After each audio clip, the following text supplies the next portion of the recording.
I'm Rodney Medina, and I'm coming to you from Studio B in Ventura, California. This wonderful new studio that we have here. I hope you can make it down here so we can get you in front of the mic. But today, we have a friend of ours, and I don't want to say an old friend, but no, it's old. In a sense, we go way back because I've known you a long time, David Keith. He is... I want to always say that you're a media guy, right? Because that's kind of how I know you. You have a police background, and now you're an author. But I've always known you as the guy on TV who, talked about law enforcement. Yeah, I did. And I was not a police officer. I never have been one. That surprises a lot of people. And I spent 28 years with Oxnard and another couple with the DA's office. So I did about 30 years in law enforcement, and a lot of that was either as the public information officer, PIO, they call that, or spokesperson. So every major case that happened in the city of Oxnard, every homicide, every officer-involved shooting, anything of significance, I would have to go out and talk to the media about. So I had a front row seat to some amazing things, not always good, obviously, but it was an incredibly fun career, interesting career. No 2 days were alike. It was fabulous. I wouldn't trade it for anything, and I feel very fortunate to have had the experience. Media in this area was a lot different back then. You did a fantastic job as a PIO. I wish we had PIOs today like you were in those days. But media was different back then. I mean, at that time, we had 2 television stations that were here locally, and we had the Santa Barbara station that piped in their programming as well. Describe the difference between those times with television in the area, and now there really isn't any kind of media like that. It's 180 degrees different. You're talking about back like in the mid 80s when I created a television show in 1985 called Street Beat. Maybe some of our listeners or viewers remember that. I remember that. And I did about 1,200 of those programs over the years. But that was in 1985, and obviously there was no internet. And today, I just don't know that kind of thing would be as successful as it was when we did it back 35 years ago. And you talked about crime that was going on in the areas. I remember you had a map, and you would show the different parts of the neighborhoods that where certain crimes were going on. And you were in uniform. Mm-hmm. You were a suit and tie. I mean, you looked sharp. Suit and tie. Yeah, so you had that newscaster feel. Was that information? Obviously, it's fed to you. You were going on local statistics. Was that just for Oxnard, or was it countywide? Because Oxnard is in Ventura County, and right. What kind of reach were you? Most of it was Oxnard, but there was a TV station that aired from Westlake Village up to Santa Barbara. Katy Television, KADY. And so when I was on that station, I did a newscast with, I think it was Wednesday nights. I would be part of the news team, and there I was talking about crime, and a lot of it was prevention based. So, Christmas time, I'd say don't go shopping, leave all your packages visible in the car, then go back in the mall because someone's going to go and break into your car, or half the time people leave it unlocked. So that kind of stuff, if it was generic enough, I would talk about it, and it could be countywide. But other programs I did, specifically the one I mentioned earlier called Street Beat, we were the first police department in the country to do that in 1985. It was pretty unheard of. That was all Oxnard, and I kind of did a little bit for Port Hueneme because we surround Port Hueneme. Sure. I mean, 3 sides, and they have an ocean and a Navy base. But so I did a little bit with Port Hueneme as well. Did you before you joined Oxnard Police Department as a PIO, did you have any police experience at all? I had none. The only experience I'd ever had with the police was getting a ticket as a young man. Well, I have that experience. Yeah, as well. So a lot of people do, and I'd gotten a couple speeding tickets, I think, when I was a teenager or very young adult. I got to know the police chief, a gentleman named Bob Owens, who was this brilliant guy. And I guess he saw something in me, and he said, hey, I want you to come work for the Oxnard Police Department. I'll hire you, and I want you to be in charge of all of our community outreach, crime prevention, neighborhood watch, all that stuff, because I think you'd be good at it. And I remember saying to him, I don't know why you're offering this to me. I have never had any police experience. I've never even been in the police station before. And he looked at me, and he goes, That's exactly why I want to hire you, because you have a fresh perspective. Sure. And that was back in like 83, 84. And I took the job. The other thing he said to me, which looking back, I was 25, 26 years old. I think he realized he was going to have to entice me a little more to take the job. And he says, I'll tell you what, you take the job. And my promise to you as the chief is that anything you come up with in terms of ideas, community outreach, anything you want to do, my promise to you is I will never say no. And I thought, that's a great wow. promise. Oh my gosh. I mean, how often do you hear that from a boss? Sure. I'll prove anything you want to do without question. So I said, okay. And he hired me. And I thought I'd stay a couple years, and I stayed 28. 28 yeah, years. It was a fabulous experience for and me. we, in those times, like you said earlier, we didn't have internet, but we had some pretty newsworthy events happen in those. What were some of the bigger events that happened in your span of 28 years? Yeah, the big one early on, and I'd only been doing the spokesperson role for maybe a year, was the unemployment office shooting in 1993, December 2nd, the day I think about every December 2nd. Yeah. December 2nd, 1993, almost 30 years ago, coming up. An individual went in, and he was very frustrated, chronically unemployed person, went in and opened fire and got into a police pursuit with us upon leaving the building. We chased him down several streets, got out onto Victoria Avenue, and he managed to fire off a round at one of the officers that was pursuing him, and that was Jim O'Brien. He hit and killed Jim instantly out on Victoria near Olivas Park. For our Ventura, Oxnard residents, they'll know where that is. Then he proceeded on, and we caught up with him right outside the Ventura unemployment office, where he was fully intending to do the same thing. He was heavily armed, and we got him before he went into the building. So fortunately, we did that. Otherwise, he may have very well gotten into that building and done the same thing he had done, 10 minutes earlier or whatever in Oxnard. That made international news. I remember going out to the scene. It was there on North C Street, kind of across from the post office, and there were hundreds of people there. And news helicopters, all the LA stations were there with their helicopters up above, and it was chaotic. But the thing I remember most about that was people realizing that I would probably have information, especially when I came back out of the building. They brought me into the building, and I was able to see kind of what happened. And I came out, and I had people coming, rushing up to me saying, my husband works there, my daughter works there, my mom works there, and is she okay or is he okay? And I had a list of the names of the people that had been shot and killed or injured. And, I'm like, this is not the time for me to inform you that your dad perished in this, or your mom was seriously injured or whatever. So it made a big impression on me. In fact, I haven't said this too many times publicly, but afterwards, the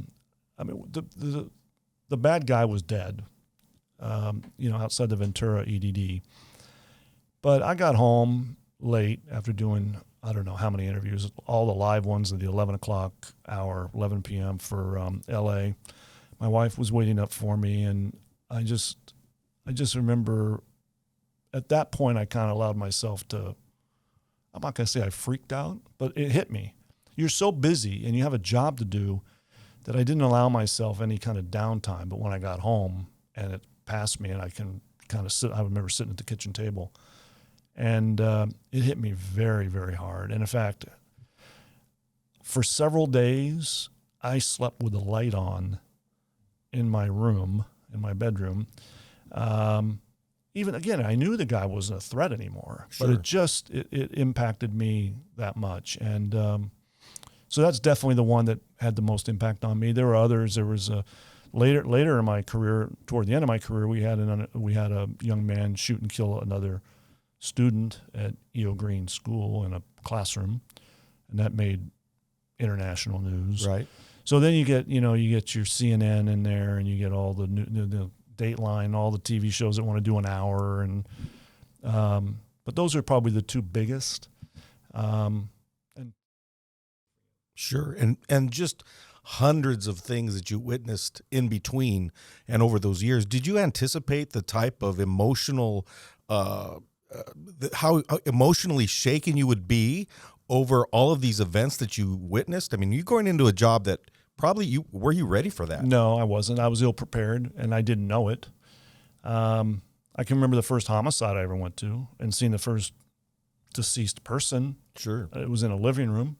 I can picture it, and that was almost, early 90s, I guess, so 30 years ago, and I can still picture it. It's indelibly inked in my head. But back then you didn't, I don't know, now we bring in, and this is a good thing, we bring in, counselors and therapists. If you need any help, Sure. there's people you can talk to. Back then that really wasn't the case as much. I don't know. I wasn't prepared, but I got through it and got stronger for it. And as time went on, I got a little bit more used to it, and it was never normal. It was never ordinary, but I was able to deal with it. So you saw media change. Obviously, the first story, CNN didn't exist. 24-hour news cycle didn't exist. And then as you finished your career, news really did change, and so did media. You had a lot of experience in media as well. So I want to thank you, because I know growing up, you're not much older than I am, but growing up, growing up, you did a great job. I think you made policing, or the image of police here in this area, just the fact that you could see you every day and you were representing the police, it was a good feeling. It's like we had our own spokesperson. You were of the people, but you were also representing the police. Yeah, and there's a fine line. It's funny. Every time I ever did an interview in a big story, I had the reporters walk out of the room thinking, he didn't tell us enough. I had detectives on the other side saying, you said way too much. Yeah. So I'm always trying to find that, that place to walk where both sides are, I won't say happy, but content, I guess, to some degree. But, the detectives would rather have me completely button up and not say anything. And then the reporters want me to tell them every juicy detail. And again, that's somewhere in the middle is where I needed to be. And I learned that over time. But it changed so much. With the help of Robert Garcia back in 2008, we did the very first webcast by any police department in the United States. That was, 14 years ago. I can't believe that. Mm-hmm. And that also, was straight to you? That was straight to you. And that changed tremendously my job, because it made it so much easier. I had a guy who would be willing to go out and shoot videos in the middle of the night of me standing in the middle of a street where a shooting had been. Right. The shooting's at midnight, 2 a.m. I got Robert out there pointing a camera at me, and I'm like half asleep because they woke me up. And there I'm talking about what happened, and then we could put that little 2-minute story, 3 minutes, whatever it was, on our website by morning, and everybody got the information straight to you. Yeah. In other words, straight from the police department. There was no filter. There was no in between. The media, God bless them, most of them do a very good job, but sometimes I got a little frustrated at the story that would come out that wasn't exactly the way I told them. Right. They maybe took some liberties once in a while. Some of them did. Most of them didn't. I had great relationships with most of the reporters, but be able to stand there and say, okay, Oxnard, this is what happened. I'm standing at the corner of this. It happened 2 hours ago. This is what we know. This is the individual that was involved. The guy was arrested. The guy was on the loose. This is what he looks like. It was a huge thing. And looking back, I didn't realize it. I don't think I realized at that point how important it was or how innovative it was. But looking back now it's like, oh, no one had heard of YouTube 14 years ago. So really still kind of a new thing. But today, it's commonplace. And I like to think that we kind of broke ground in that regard in terms of policing. You did, and I wish that media would have continued, that the stations would still existed. To me, I think we would have more accountability today from our politicians, from law enforcement, from local employers. Everybody would be held more accountable if there was a reporter in their face asking them at the end of the day when they made that controversial decision, what happened, right? And we missed that. How we've advanced as a society, but we kind of digressed back, in media here locally. There's a lot of good things about social media, but there's a lot of bad things about social media, and I cringe a lot when I see some of the things that are being said. people jump to conclusions very quickly. They'll jump to a conclusion based on a 3-second video or a 5-second video that they saw on, the Channel 4 News or whatever. I always tell people, you don't know what happened just before that. You don't know what happened just after that. Don't base it on a 5-second clip. Yeah. But people like to jump to conclusions. They like to come up with quick answers. They like to feel like they know what happened based on that. And there's a reason a murder trial could take, 6 weeks or 3 months or whatever. There's a reason for that. And 100 witnesses. And it's not as simple as the 5-second clip that you might have seen on CNN tonight. Sure. I have a question from one of our producers here. Obviously, I don't know if this is an inside question. What can you tell us about learning 10 codes? It's important to learn them. I knew some of them. I knew the ones that pertained to me, but there's a lot of 10 codes out there. And I knew the one that, meant you're on a coffee break. 10-4, I mean, I think most people know that means, it's clear, it's good, we're okay. 10-7, 10-8, 10-10. I'll tell you a very funny story. The very first day I was employed by OPD after Chief Owens had hired me and telling me I'll never say no to you and, et cetera. I got in my office. It was 8:15. I mean, literally on the Monday I started, 8:15, and there was an announcement over the loudspeaker that said, David Keith, you have a 10-12. And I remember thinking, how did I screw up already? I have no idea what that means. What is a 10-12? And I thought, God, something bad's happening, and all it meant was you have a visitor at the front desk. Oh, okay. So they had to explain that to me. So not long after that, I got a list of the 10 codes, so I kind of knew what was going on. Because, a lot of policing's done in code, and for good reason. Sure. But you learn them over time, and, it was a valuable lesson. Yeah, that, again, our last thing about the past, news was, I really don't think it's changed too much. But back then, they used to say, if it bleeds, it leads. People love to hear bad things. Yes, absolutely. The 24-hour cycle has just really... That's another huge factor in all of what we're seeing today, the 24-hour news. Yeah, and how did you ever want to not have to report just the bad stuff? I mean, there was obviously some good stuff that came out of the PD. I tried my best to put out good stuff, and some of the reporters bit, most of them didn't. It was interesting, but absolutely, if it bleeds, it leads. And I think it's still true. I mean, still true. You look at about 40% of news stories are crime related. Mm-hmm. From 1992 to the time I left, just happened to be in 2011. During that 19-year period, crime in the United States dropped dramatically, like by a third. I mean, a huge decrease, and yet the number of news stories put out there by media increased like by 40%. And it's like, well, wait a minute. There's 33% less crime. Why are there 40%, whatever more stories? There should be a correlation. Sure. But they know ratings are important. Mm-hmm. Ratings are huge. It's what they base their advertising dollars on. So if it bleeds, it leads, and it was frustrating. I had a great relationship with Tracy Lair up in Santa Barbara at Channel 3, KEYT. Terrific lady, wonderful reporter. And anytime I ever went to her with a positive story, she did it. Not as much luck with the L.A. Some of the L.A. stations were okay, but Santa Barbara, Tracy, like I said, a wonderful lady who lives in Oxnard. I think maybe that's part of it, but she was real quick with a good story. Very good, very good. Well, I've traveled. I was just recently in Spain, and I was talking to somebody. I think they were. I don't remember if they were from Spain, but they were some part of Europe. And I always tell people, I'm from California. I'm from America. And I would ask, have you ever gone? They go, I don't think I would ever like to go there. Wow. And I said, why? They go, it's very dangerous. I'm afraid that I would get shot. So that's the perception that we're sending out there because of what they see on the news. Wow. And, I went to Colombia a few years ago, and my family and friends were saying, hey, man, you got to be careful over there. It's really dangerous. Yeah. I go, okay, yeah, I hear you, but I do know some people over there. I think I'll be fine. The week I left, 5 days before I left was when we had the borderline shooting in Thousand Oaks. Yeah. And I said, look, it's dangerous everywhere. That's 15 minutes away from where I live. Right up the Conejo Grade. My nephew's gone to that place, and I'm going to be fine in Colombia.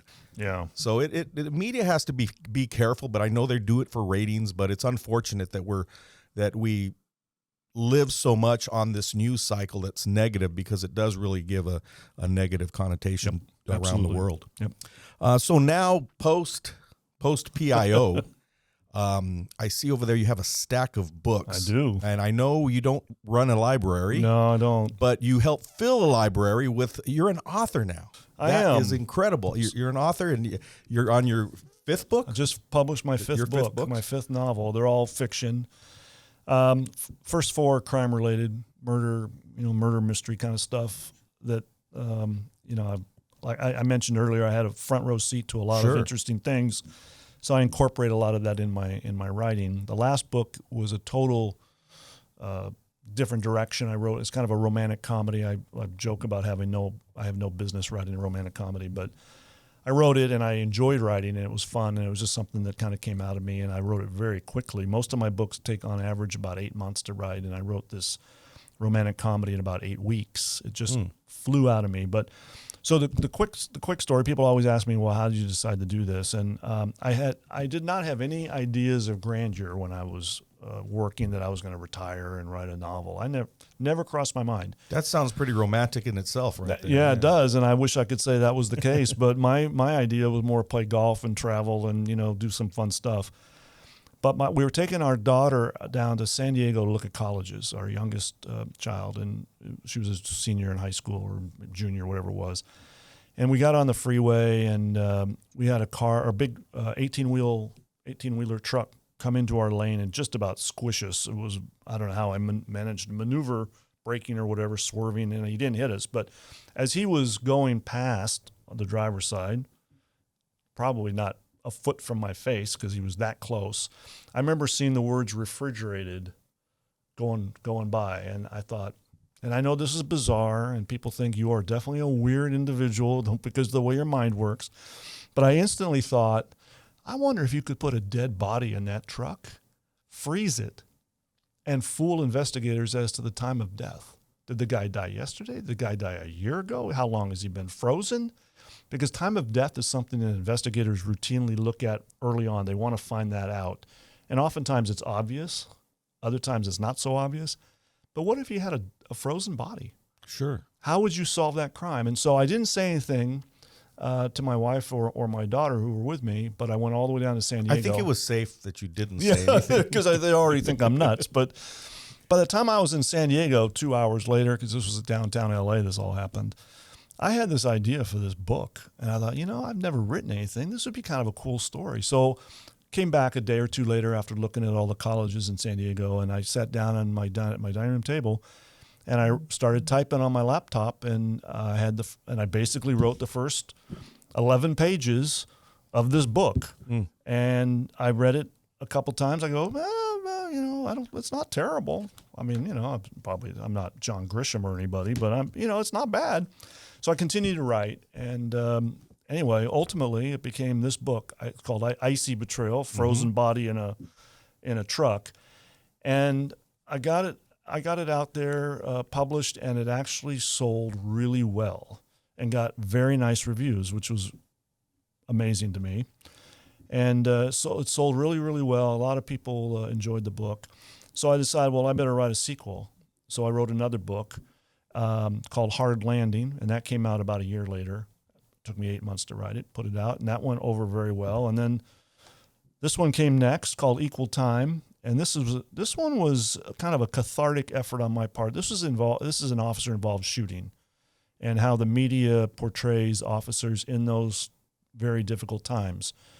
I wasn't always happy about the way it was portrayed. So this was cathartic. I had to write this because I got to say everything I really thought about that I couldn't say from 1990, the 90s and up to 2011. So this was not a fun book, but it was a really good book for me to write. Then I wrote this one, and this was just a fun book. I don't know. I had a lot of fun with this one, and I name them. I don't know what. I just name them. They're always 2 words, and I'd come up with a nice kind of a cool cover of a boat there at sunset. The other fun thing about this, Ronnie, was that when you write, and I didn't realize this when I started doing the first book, but you come to a point where you have to name the characters. Right. Or you have to name the restaurant they're going to meet for lunch to discuss something, or you're going to have to come up with a phone number. I used my parents' names. I use my siblings' names. I use the home address that I grew up at, way back when, my home phone number. How many of you remember your home phone number when you were a kid? Most of us do. It's indelibly inked. So I had a ball with this. But it's been a really gratifying run. I try and put a book out every year, and it's just been it's been a lot of fun, and I just enjoyed it. And I didn't see it coming. I didn't plan on doing it. But that truck went by, and I saw refrigerated right by my head. And anyway, 5 books later, we all get our inspiration from different places, and that's very true. I hate to say, I'm glad you almost got hit by that truck, but you got hit in the head with an idea, really. I did. And that's pretty incredible. The fact that you weren't looking to be an author after you retired, but now you've gifted the world with 4 books. Now, you mentioned characters. You said some of the characters go throughout the book. What character will we meet? What's the person's name that we would meet in your book? The first 4 follow chronologically, 4 different cases in it. And it's in a make-believe sheriff's department. So I was with police. I wanted to make it a sheriff's department. I was in California. I made it in Colorado. Okay. I was from a relatively big city. People don't think of Oxnard as a big city, but it is the 15th largest city in California. Mm-hmm. I made this more of a rural area in Colorado, between Denver and Colorado Springs, a make-believe place. Make-believe place. Now, did you have experience in Colorado? Did you ever live there? No, I never lived there, but I vacationed there a lot, and I love Colorado. Okay, so somebody from Colorado could say, yes, this is real. This absolutely. Is okay. Yeah, I absolutely use real stuff based in the, but again, there's a little city called Castle Rock. Okay. And that's kind of was my basis. I named it Castle Springs. I changed the name in the book. That's the fictitious city. But again, it's between Denver and Colorado Springs, and it's a beautiful area. It's at the base of the mountains and those trees. And it's just really pretty, and I just fell in love with that area. So that's where I decided to make the sheriff's department. That's where it exists. And the main character is a guy named Jack Keller, a name I just completely made up. It doesn't mean anything to me. I just thought it was kind of a cool name. And he's the main protagonist in all of the books, except for the romantic comedy, because it has nothing to do with police work. But the first 4 are all about him, and he's got a partner, and he's a very controversial kind of guy. He's a grumpy old guy, and he's got personal issues, and he just kind of struggles with a lot of stuff, but he's also a brilliant investigator. So it's been fun. Do you pull any of those characteristics from people you know in real life? You don't have to expose any particular officer or anything, but I'm sure that has to be natural for you to be able to pull some of these characteristics, mannerisms, or just the way they are. Yeah, I do. I have one in mind, and I've never said it publicly, but I do picture a guy that I worked with that can kind of fit the bill for this, and I picture him investigating these homicides that occur in these 4 books. And then there's others. There's a sheriff, and then he has a female partner who he's not too thrilled about having to work with because he likes to work alone. And she happens to be dating a guy that's running for sheriff. So there's all kinds of crazy, controversy going on there. And he has his own opinions about things. So, but Jack Keller is the main character, and like I said, but I can absolutely picture him. Absolutely. When you develop a character, you really are birthing a person. How far back do you go into their life to bring them up to this point? I mean, not necessarily in the book itself, but for your own thoughts, how far back do you when they're 5 years old, when they're born, generation before? Yeah, I don't go back that far, but what I do in my head, I do put it in the book. So I painted a background for the main character. I had him coming from another department, basically in St. Louis. He retired from there, got bored. He had a place in Mexico and go down there and do fishing, but he got bored. Mm-hmm. And he applied for this job in this rural county in Colorado, and they hired him. They, oh my God, this guy's amazing. His reputation was outstanding. He'd solved hundreds of homicides, and they're like, this guy wants to come work for us? Yeah, we'll take him. So I painted a background on him, and the other main characters all have a pretty significant investment of my time in terms of their background, but mostly only in the first book. Once the second book came around, I kind of refer a little bit to their background, but I'm hoping that people have read the first book, so they already know this guy. They already know his female partner. They already know the guy running for sheriff. They already know there's a PIO, there's a spokesman in there that's kind of modeled after me, and not in a way, but in a way he is. And so I hope that people get these characters and they fall in love with these characters. So when book 2 and book 3 and book 4 are read, they know, they can even remember back to, I remember when he handled that other case, in the other book. So, yeah, I mean, I do a little bit, but another thing that, my books are largely dialogue driven. I do a lot of dialogue. Dialogue comes very easy to me. Narrative does not come easy to me, but I can picture a conversation. I always picture a movie screen in front of me, and I just write what I see taking place on the scene, or a play on a stage. But yeah, so it's a lot of dialogue driven stuff. I'm not a guy that's going to take 7 pages to describe a pine tree. I'm just not. I'm going to say, there's a pine tree over there. I don't know. Other authors have been very successful with great dialogue or narrative about that. I just think, for me, dialogue drives it. What was the most challenging, or what do you still find the most challenging part of writing a book? Staying on it. I've learned over time that there are days when it flows and there are days when it doesn't. And I used to insist on writing 1,000 words a day. My books are mostly about 85,000 words, so I could write a book in 85 days. Now, editing and all that takes way more time than that. That's where it comes out to be 8 months. But I can usually write it in about 85 days if I do the 1,000 words a day, which is about just under 4 pages. And I can usually do that in an hour or an hour and a half. And I write in the morning. I get up very early, 4:35. I've written 3 of these books in the same seat at a Starbucks in Oxnard at the Collection. They all know me there. The baristas all know me. They practically bring my drink when I walk in because I've been there hundreds and hundreds of times. But it's, yeah, I mean, it just takes me a little bit of time to do it. Do you have the entire story in place in your mind when you sit down to write the book, or does it kind of develop itself over time? That's a great question. The first one, no, I had no idea what was going to happen. And I changed it a lot. The second one, I realized an outline would probably be helpful. And anybody who's ever written anything that's been published would probably chuckle at that because, an outline is very important. So the other books I did outline, and the final book, the romantic comedy that I've referred to, that I outlined in pretty good detail. I think that's one of the reasons it only took me 8 weeks to write.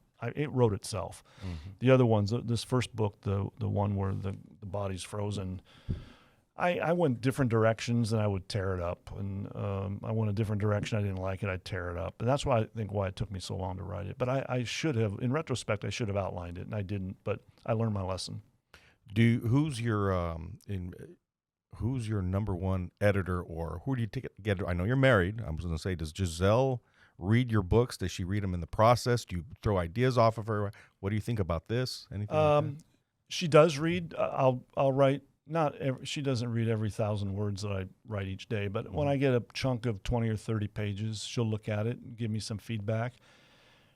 Just in general, how she feels about it. I have my kids. I have a daughter, one daughter in particular, who has been very helpful in terms of reading a lot of my stuff. All my other kids too, but my youngest actually did the first book. She read every word of it and gave me a lot of good advice.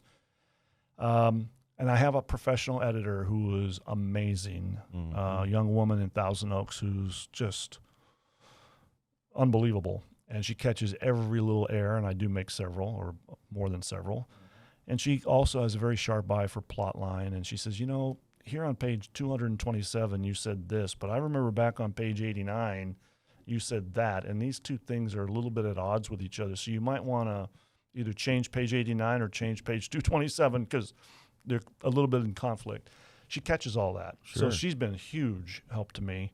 And I think all my books have been better because of her. Well, it must be a challenge, I know, being a man and then having to write from maybe about a female character. And there's just something we as men, we don't even understand women already. Very true. To have to write about, their point of view or the way they're responding to another character, I would find that would be quite challenging. It is. And I chuckle because the first book that I mentioned, my youngest daughter, she was a Cal Lutheran, a student there, and she was living on campus.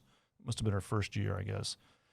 And she had a couple roommates, and so I would send her 20 or 30 pages, and she'd review it and send it back to me. And then we got to a point where every Friday I would go to Cal Lutheran, and we'd have breakfast. And she'd sometimes bring her roommate, and who also had read the book. So they were very helpful to me on the relationship side of things. I can remember in particular, one weekend she was home, and I gave her some pages, and she was upstairs in her room, and I hear her hooting and hollering like, "Oh my God, oh my," just all upset. And I'm like, she's reading my manuscript. What's going on up there? So she came down and she goes, "Dad, don't ever give me anything with a sex scene again." Oh my goodness. And I said, "Look, it's technically a sex scene, but it is, almost G-rated. It is very, very, there's nothing that would catch anybody's attention. Oh, he grabbed her hand and they went upstairs. It wasn't anything more than that. But she's like, I want to gouge my eyes out because you wrote that and I just read it." So the joke with her and I was there'll be no sex scenes and my books are pretty much G-rated. I don't, even language. First book's got a little bit of language. Second book has less. And by the third and fourth books, I might use I might say damn once in a while. Mm-hmm. But that's about as strong as it gets. Well, we talked about the challenge of, staying focused. What do you enjoy the most? And you talked about one of the books being cathartic. Is it the healing? Is it a healing process that you're able to get out of writing these books? One of the things that I've found is when it's done, and I get up what they call a publisher's copy. They send it to me, and it comes in the mail. And I open it. I know what it is. I know it's coming. And I see the package, and I open it up, and there is a book. And even still, I've got 5 of them out here now, and I'm still amazed. And I go like this. I go, my God, I wrote all those words. I don't, I don't even remember writing some of them, but it was that's a big part of it. It's just I joke about it. It's like giving birth. Now every woman that hears that is going to groan like, you have no idea what it's like to give birth. But this is a year or more. Sure. This was 8 months, and then to see it and come to fruition, and it's in a book form, that is hugely satisfying. The other thing I like to do is give talks. I do a lot of book clubs. Done a ton of book clubs where people will say, "Oh, we've got 20 or 30 people that like to read a book every month, and then would you come and talk to us about your experience in writing the book that we're reading this month?" Mm-hmm. I have done a ton of those, and I get so much constructive feedback. Most of it good, but sometimes not, and I actually learn more from when it's not. It's nice to hear, "Oh, I loved it," but sometimes they say, "I didn't understand this part," or "I didn't think this rang true," or "this character wouldn't have done that," or "Why did you have this character say that?" And I'm like, "It's a good point. I don't know why." And so I have to kind of think about that. And I like to think that each of my books is better than the previous one, and I do believe that. The first one, I tell people this is my practice book. There are grammatical problems with it. I did not have my editor do this one. I had another editor. But the second, third, fourth, and fifth book, the young lady in Thousand Oaks I mentioned did them all, and she's just superb. So I think it's just seeing it come to fruition and hold it in your hand, and when it arrives in the mail in that envelope, and you open it up, and I go, "Oh my God, it's real." It's a great feeling. Yeah, that has to be quite rewarding. It really is coming from you, and for you to say, "I don't even remember writing this," that's probably it's. Do you have a book or another story? You just Published. just published your 5th book. Yep. Do you have another story in mind? I do. I'm working on a 6th and a 7th. So the 6th book is getting back to the police stuff. So it'll be book number 5 in that series, and then the other book, and I'm not sure. I've never written them simultaneously. I'm working on 2 manuscripts at the same time, depending on my mood. The other one is a sequel to this romantic comedy, because I leave a couple big danglers at the end. I like to do that where people are going, "Oh, I need to know what's going to happen next, Sure. So I got to get the next book." So I'm working on a sequel to both. So we'll see. I'm not sure how long each of those will take. I think I'm not sure I'm doing the right thing, frankly. I don't know if I should just do one and then worry about the other one 8 months from now. I don't know. I'm trying to keep it all straight. But so I've got about 50 pages in one and about 30 pages in the other. So they're still early on. Now, you said that you visualize everything that you're writing. Do you hope that someday we could make a movie out of one of these books? Yes, I think you should do that. Yes. Okay. We'll get that. We'll get that going for you. You know, the first book in particular, I think would be a terrific movie. And I think the romantic comedy, the Chicago Moon, the one that I keep referring to, I think that would be a fun thing. I can see like Bill Murray and Michael Douglas. It's set in an assisted living facility. Okay. That was going to be my next question. Do Yeah. you have characters in mind? Yeah, I have that, and I can see, you know, just a couple of guys in their 70s, because most of the characters are older. There's some young ones in there as well, but I could see, I really can see Bill Murray in particularly one of the characters. And I can see Michael Douglas and people like that. There's a great Netflix thing, the Kaminsky Method, it's called. And Michael Douglas is in it, and Alan Arkin. And the chemistry those two have, I loved it. I mean, I could watch those two on screen all night long when I'm watching Netflix, and I could see guys like that in that book. So I would love to see motion pictures, but that's easier said than done. There's a million manuscripts out there. 10 get done. So Sure. I'm a realist as well. But anybody who wants to talk to me about that, they can call me. What does David read? What do you read? I read a lot of crime stuff. Michael Connelly is a favorite of mine. I read a book called Gentleman in Moscow, and I'm reading, Tolles is his last name, phenomenal author. And I'm currently reading a book that he has come out with recently called The Lincoln Highway, which I'm about 200 pages into it. It's better than The Gentleman in Moscow, in my opinion. And I thought Gentleman in Moscow was one of the best books I've ever written, or ever written. Ever read. Michael Connelly, this gentleman that I've discovered recently. I like John Grisham stuff. I don't know, just fun reads. But Michael Connelly is interesting. He was a reporter for the Los Angeles Times in his early career. Got to know everybody at the LAPD, and decided that he would branch out and write a novel. And I think he had published 3 or 4 novels before he was making enough money to quit his reporting job in L.A. and do it full time. And now I think he's got, 30-something novels. He's superb. The best crime writer I've ever read in terms of accuracy. I never roll my eyes when I'm reading his stuff. I do roll my eyes sometimes when I read other authors who are talking about crime-related stories. But he nails it. He's absolutely terrific, and I look forward to every one of his books. Yeah, it's got to be, the fact that you're writing fiction over nonfiction. Do you ever think you'll write in any other genre, something that just will be a leap for you? I think the leap was this romantic comedy. I don't know that I would write anything outside these two genres.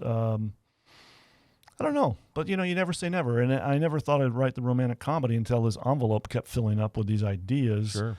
I had a mother-in-law who lived for many years in an assisted living facility here in Ventura. So I'd visit her a lot. I got to see firsthand how these places worked. It was fascinating. It's a little microcosm world there. And I thought, what if it's mostly older people, obviously, in these places. And it's not a nursing home. It's an assisted living facility. So they actually have their lives, and they're playing cards, and they're having their meals, and they're playing shuffleboard, whatever they're doing. What if you were to add into that equation a young couple? And so that's what the book is about. It's about a 22-year-old young man who's having a lot of significant issues and problems in his life. Inadvertently discovers that his long-lost grandfather is in an assisted living facility in the city near where he's living, goes and visits him, and all the senior citizens who are living in this place fall in love with this 22-year-old kid, as they might. He's a very nice, charming guy. And then there's a cute worker, a female worker that works there who he catches her eye, and vice versa. And now everybody's playing matchmaker, and there's all kinds of stuff that goes on in these places from, well, you have to read the book, but it's fun. It was a fun book to read or to write. And I don't know. We'll see. I never say never, but at this point I'm pretty happy with the two the two ways I've gone so far. Well, they sound fun. That's really, for the people who love the genre, the police, detective. You obviously have the background with your front row seat to so many years, telling the stories really of local police.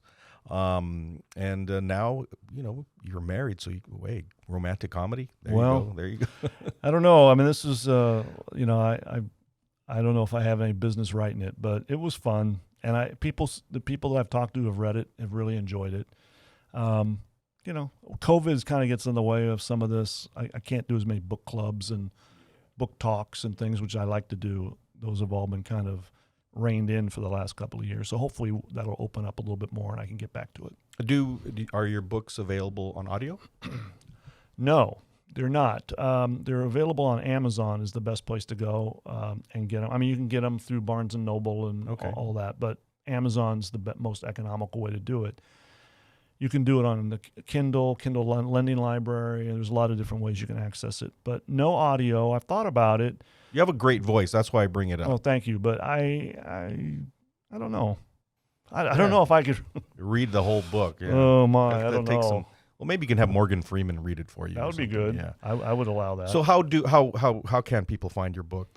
Just go on Amazon and type in my name with my middle initial, which is G, like Gerald. Okay. David G. Keith, and my books will all pop up. I use the G. That my mother used to call me Gerald, mostly when she was mad, and I thought I'm going to put the David G in there. The G for my mom, who's gone now, but she never got to see any of these books. Neither did my dad, but they would have loved this. My mother in particular. Oh my God.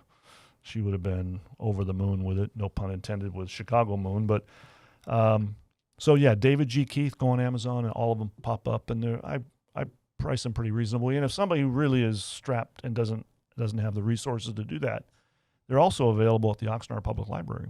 I donate a number of copies of each of the books. So if you want to go down to the library, you can always check them out and read them that way. That's great. Well, we appreciate your time coming out and sharing your stories with us.